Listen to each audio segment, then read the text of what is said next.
Assalamualaikum, salam sejahtera buat kita semua. Perkenalkan, nama saya Loni Kiki Gultom, NIM 19110504250. Pada kesempatan ini saya ingin mempresentasikan tentang analisis titik impas.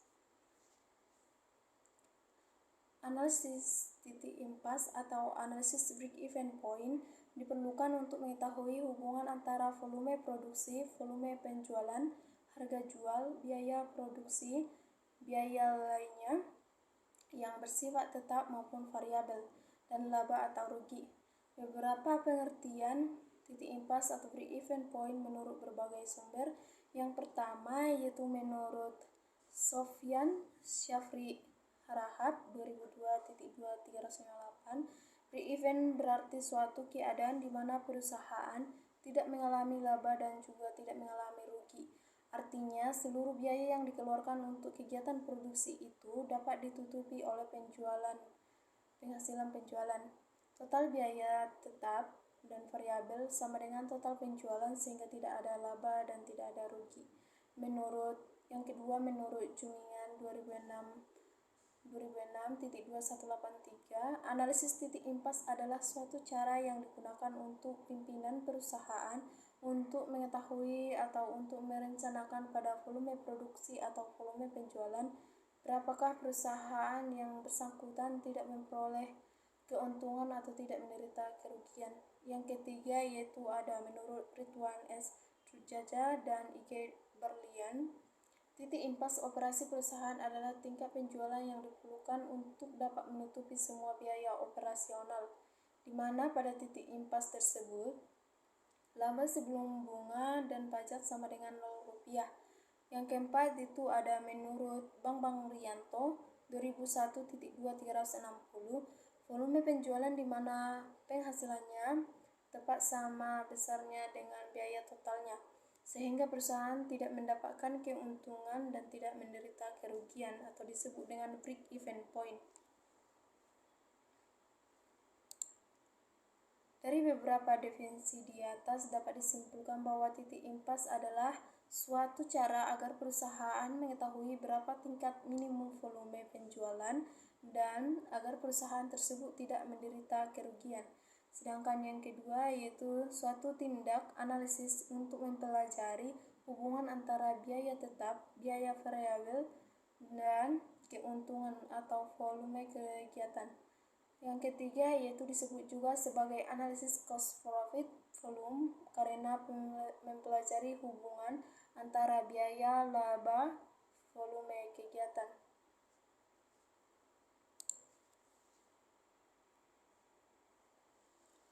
Break-even point analysis adalah analisis untuk menentukan hal-hal berikut. Yang pertama yaitu untuk menentukan jumlah penjualan minimum yang harus dipertahankan agar perusahaan tidak mengalami kerugian. Jumlah penjualan minimum ini berarti juga jumlah produksi minimum yang harus dibuat.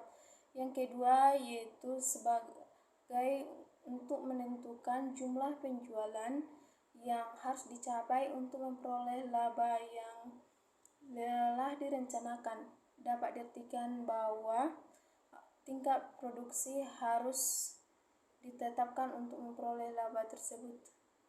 Yang ketiga yaitu mengukur dan menjaga agar penjualan tidak lebih kecil dari break-even point.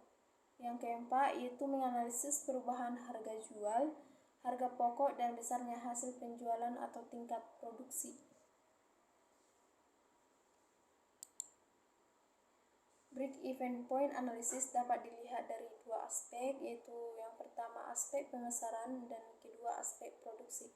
Aspek pemasaran atau marketing berarti volume penjualan di mana total penghasilan sama dengan total biaya, sehingga perusahaan dalam posisi tidak untung dan tidak rugi juga. Dari sisi aspek produksi, break-even point analysis adalah tingkat yang menunjukkan di mana tingkat produksi barang atau jasa yang dijual tetap tidak memberikan keuntungan maupun kerugian, atau tingkat produksi barang dan jasa dijual di mana total penghasilan dan biaya dalam keadaan impas dan sama besarnya, sehingga break-even Point analysis adalah alat perencanaan penjualan sekaligus perencanaan tingkat produksi agar perusahaan secara minimal tidak mengalami kerugian. Selanjutnya, karena harus untung berarti perusahaan harus memproduksi di atas break-even point.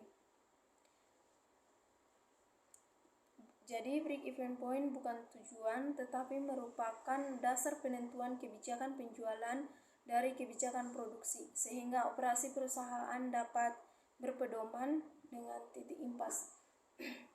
Dengan kata lain, break-even point adalah alat menentukan kebijakan berproduksi dan upayanya penjualan barang agar minimal tidak rugi.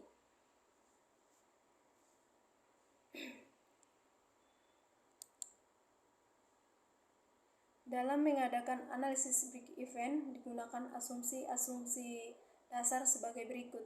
Yang pertama, biaya di dalam perusahaan dibagi dalam golongan biaya variabel dan golongan biaya tetap. Yang kedua, yaitu perusahaan yang hanya memproduksi satu macam produk. Apabila diproduksi lebih dari satu macam produk, pertimbangan penghasilan penjualan antara masing-masing produk atau sales mixnya adalah tetap konstan. Yang ketiga, yaitu besarnya biaya variabel secara totalitas berubah-ubah secara proporsional dengan volume produksi atau penjualan. Ini berarti bahwa biaya variabel per unitnya adalah tetap sama. Yang keempat, yaitu biasanya biaya tetap secara totalitas tidak berubah meskipun ada perubahan yang volume produksi atau penjualan. Ini berarti bahwa biaya tetap per unitnya berubah-ubah karena adanya perubahan volume kegiatan.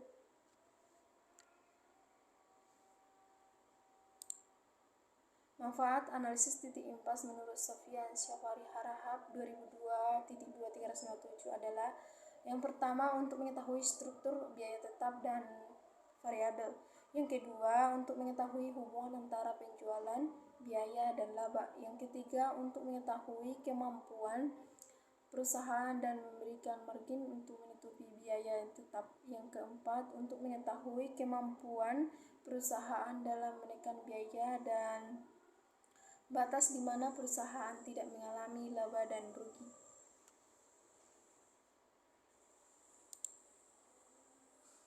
Pendekatan analisis titik impas. Menurut Bambang Rianto 2001.2394 yang menyatakan bahwa perhitungan break-even point menggunakan rumus aljabar dapat dilakukan dengan dua cara, yaitu yang pertama atas dasar unit.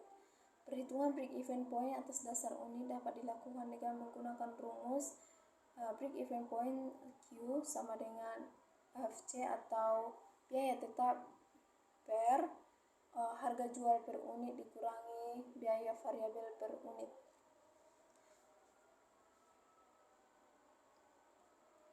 Yang kedua, yaitu atas dasar sales dalam rupiah. Perhitungan break-even point atas dasar sales dalam rupiah dapat dilakukan dengan menggunakan rumus aljabar sebagai berikut. Break-even point dalam rupiah sama dengan biaya tetap per marginal income ratio dikurangi 1 dikurangi biaya variabel per volume penjualan.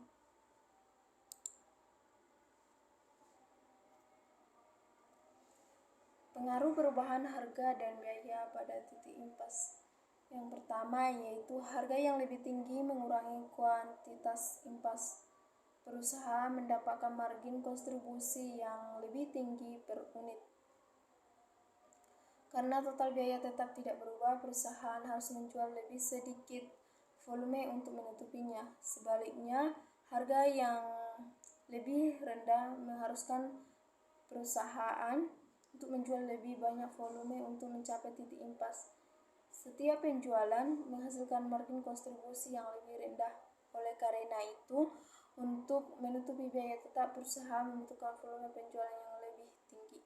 Yang kedua, yaitu kenaikan biaya akan menaikkan volume impas. Seperti yang rumus di atas, biaya variabel maupun biaya berkorelasi positif dengan volume impas. Untuk mengukur dampak kenaikan biaya tetap, asumsikan harga dan biaya variabel konstan, margin kontribusi per unit tetap tidak berubah. Selanjutnya,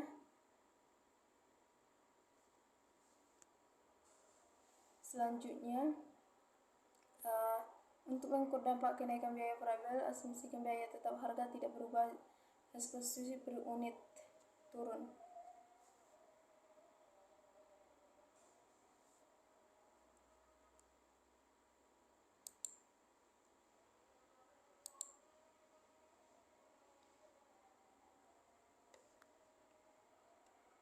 Keuntungan dari analisis titik impas. Analisis titik impas relatif sederhana dalam perhitungannya, sangat cocok untuk analisis perusahaan dengan satu produk. Selain itu, berikut manfaat dari titik analisis impas. Yang pertama, lebih mudah menginterpretasikan hubungan antara pendapatan, harga, biaya tetap dan biaya variabel, volume penjualan dan laba. Analisis membantu menjawab beberapa target volume penjualan minimum untuk menutupi biaya. Yang kedua itu dapat memprediksi dampak perubahan harga dan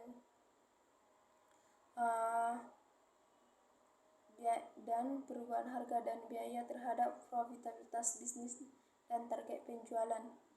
Yang ketiga yaitu untuk menerjemahkan target laba menjadi target penjualan.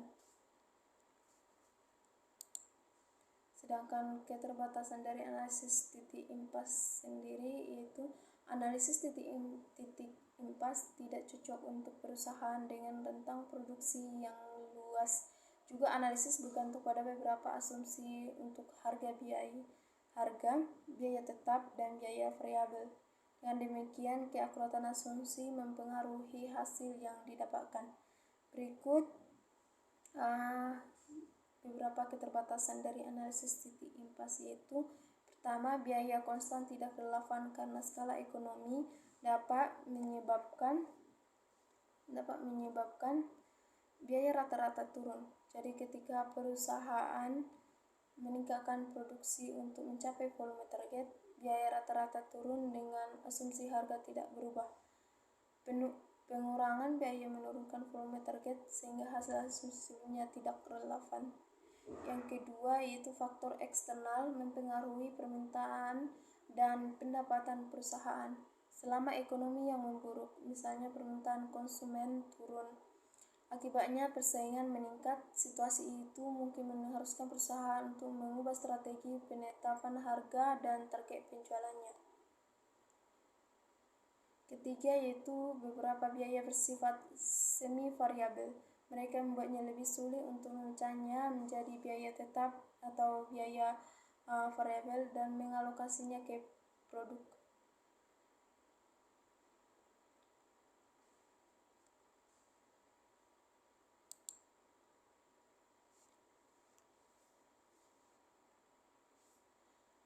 Beberapa pembentuk break-even point. Yang pertama yaitu biaya tetap.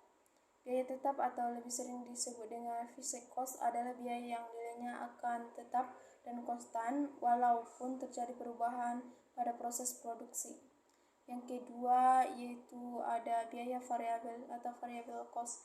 Biaya variabel atau biaya tidak tetap yang lebih dikenal dengan istilah variable cost adalah biaya yang nilainya dapat berubah-ubah per unitnya. Yang ketiga yaitu harga jual atau price. Harga jual adalah harga yang diperoleh dari seluruh biaya yang dibutuhkan untuk memproduksi sebuah barang ditambah dengan nilai keuntungan atau margin yang ingin diperoleh. Yang keempat yaitu pendapatan revenue, pendapatan atau penghasilan yang didapatkan dari semua penjualan produk. Jumlah pendapatan diperoleh dari harga jual dikalikan dengan jumlah produk yang terjual di pasar.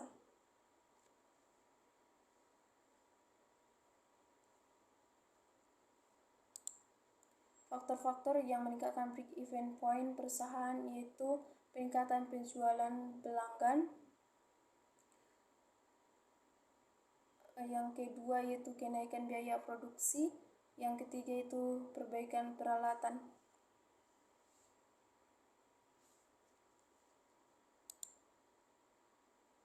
Cara mengurangi break even point pada perusahaan yaitu menaikkan harga produk. Yang kedua yaitu lakukan outsourcing.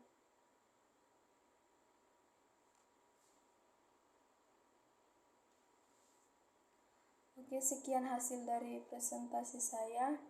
Kurang lebihnya saya minta maaf. Terima kasih.